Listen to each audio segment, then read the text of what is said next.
Olá! A cicatrização é, sem dúvida, um dos processos biológicos mais fascinantes do nosso corpo. Hoje, a gente vai mergulhar nas três fases essenciais que trabalham juntas em perfeita harmonia para restaurar os tecidos depois de uma lesão. Já parou para pensar nisso? Como é que um simples corte, um arranhão ou até uma cirurgia se transforma numa cicatriz? Pois é exatamente essa jornada, passo a passo, que a gente vai desvendar agora. Certo. Então vamos começar com a definição oficial. Cicatrização não é só um evento, é um processo. E que processo! Gosto de pensar nisso como uma orquestra, sabe? Perfeitamente sincronizada, onde cada célula e cada molécula tem a sua partitura e sabe exatamente a hora de entrar em cena. Tudo isso para garantir que o reparo seja o mais eficiente possível.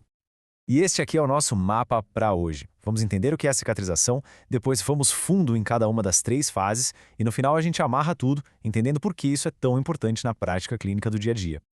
Ok, vamos lá. Primeira parada, a fase inflamatória. A melhor forma de pensar nela é como a chegada da equipe de resgate num local de acidente. A prioridade máxima é controlar a situação e preparar o terreno. E o objetivo principal aqui é um só: fazer uma limpeza de emergência. Tem que tirar todo o entulho, as bactérias, os tecidos que não servem mais. Porque sem uma boa limpeza, a fase de reconstrução simplesmente não pode começar. E quando isso tudo começa? Bom, a resposta é imediatamente. É isso mesmo. No exato instante da lesão, o corpo já soou o alarme e a resposta inflamatória entra em ação. Não tem tempo a perder. Agora, olha que interessante o que acontece com os vasos sanguíneos. Primeiro, eles se fecham num processo chamado vasoconstrição por uns 5 a 10 minutos para tentar parar o sangramento. Mas logo em seguida eles se abrem, se dilatam para aumentar o fluxo de sangue e trazer todas as células de defesa. E para completar, forma-se um coágulo que funciona como um selo, uma barreira protetora para a ferida. E quem é que faz essa limpeza toda? É a tropa de elite do sistema imunológico. Monócitos, neutrófilos, macrófagos, eles chegam na área com uma missão bem clara: engolir, literalmente comer tudo que não pertence àquele lugar. E enquanto isso, os fibroblastos, que vão ser as estrelas da próxima fase, já começam a ser ativados. Muito bem. Área limpa, terreno seguro, é hora da segunda fase, a construção do tecido, também chamada de fase proliferativa. A equipe de resgate e limpeza sai de cena e a equipe de construção assume o controle total.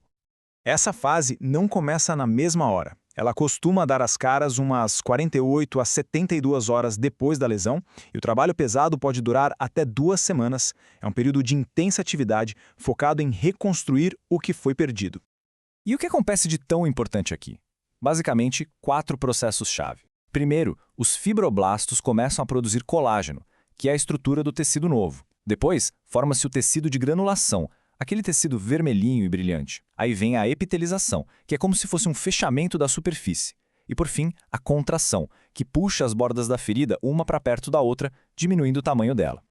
E se a gente tivesse que eleger um protagonista para essa fase, com certeza seriam os fibroblastos. Eles são as verdadeiras fábricas do nosso corpo, produzindo o colágeno, que são os tijolos e as vigas que vão dar toda a sustentação para o novo tecido que está sendo formado.